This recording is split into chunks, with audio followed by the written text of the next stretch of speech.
They're peering around buildings at night.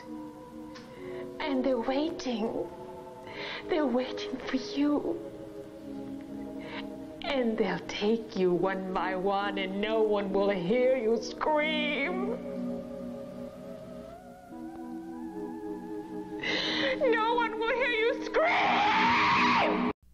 This is Jason Artiga from Cinema Macabro, and welcome to our first episode. Today I'll be reviewing the 1973 unappreciated horror classic by husband and wife team Willard Huck and Gloria Katz, Messiah of Evil. In 2006, I was at a bar with my friend Nick, who, like me, is a horror aficionado. We literally saw every horror film made, and on this night, he had told me about this film called Messiah of Evil. He told me it was a gem.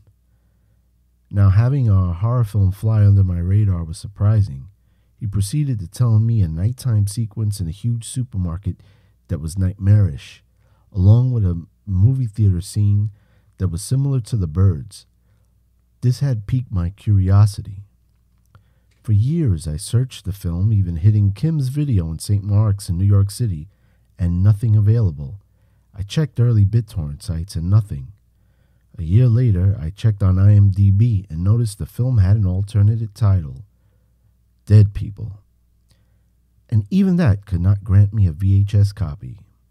Then I saw a new BitTorrent site called Tracker 3 Torrents and found a VHS rip that was decent but cropped.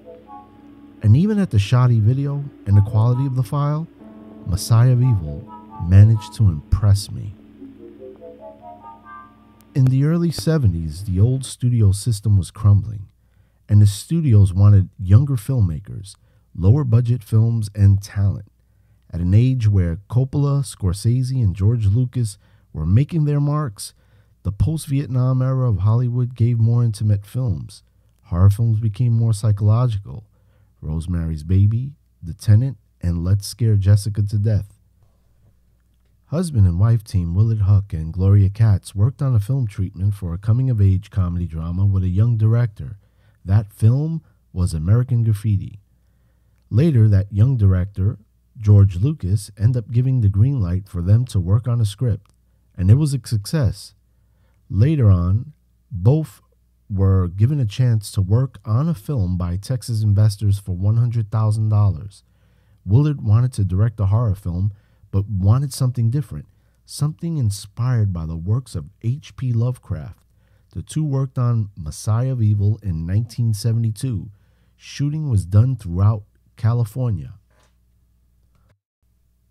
The film was shot on Techniscope using a 2-perf system. It was shot anamorphic and used spherical lenses that were superior in quality and used less film due to its wider rectangular frame, which meant it was cheaper to process. It was the 46th film shot on Techniscope. Shooting on Techniscope gives this film the look of a big-budget studio film. The process was popular with directors such as Sergio Leone, Dario Argento, and George Lucas.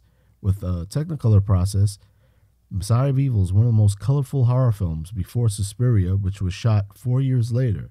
Producers often feared shooting wide in the early 70s due to constraints in transferring to television format of 4:3. Willard Huck was deeply inspired by the films of Antonioni, so real locations were shot at night in downtown Los Angeles, giving a cinema verite look. Many of the film's extras were unemployed workers from the massive layoffs of the aeronautics industry at the late 60s. Bernie Robinson was an unemployed factory worker sent by an agency. He was cast as a creepy albino. His audition impressed producers. As you see, his role here is uber creepy and impressive for a non-actor. Everybody was out there tonight, even the little creatures. I found a lot of them. A lot of what? Beach rats. What's wrong? Nothing. What do you do with them? Do with them? I eat them. That's what I do with them.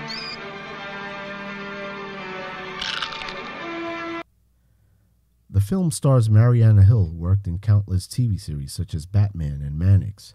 and later films such as The Godfather 2 and High Plains Drifter. Actor and comedian Michael Greer, former Price is Right model and veteran television actor Anita Ford, Joy Bang, veteran actor Royal Dano, who starred in The Outlaw Josie Wales and the cult classic Killer Clowns from Outer Space, and character actor Alicia Cook Jr. from studio films such as The Maltese Falcon, The Big Sleep, and Rosemary's Baby. The film starts out with a young woman named Arletty who visits her estranged father at the fictional location called Point Dune. While entering the house, she finds a diary that's addressed to her. While reading the diary, Arletty finds out of an impending darkness, a prophecy tied to her father's horrible nightmares. Her father's wishes are for Arletty never to look for him and to leave the town immediately.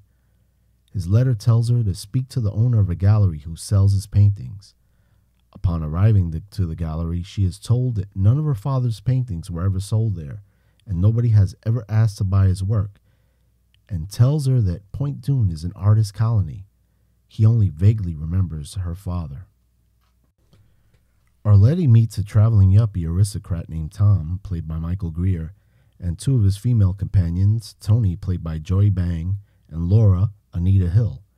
Back at his hotel, Tom interviews Charlie, the town drunk. Charlie reveals much about the blood moon and the dark stranger, and how he survived both events. He also reveals the 100-year anniversary of the return of the dark stranger. He tells Arletty it's too late to help her father. He's one of them now, and if she loves him, she would have to kill him. They are soon kicked out of the hotel for interviewing Charlie and crash at Arletty's house. Arletty reads through her dad's diary, which reveals that he is fighting a gruesome transformation. Arletty and the trio soon experience the impending horror that awaits them. Blown away by Messiah of Evil. Everything from the visuals, the pace, the story, the atmosphere, the amazing cinematography. There is this one scene in a supermarket that has to be seen to believe. It's creepy and it's brooding.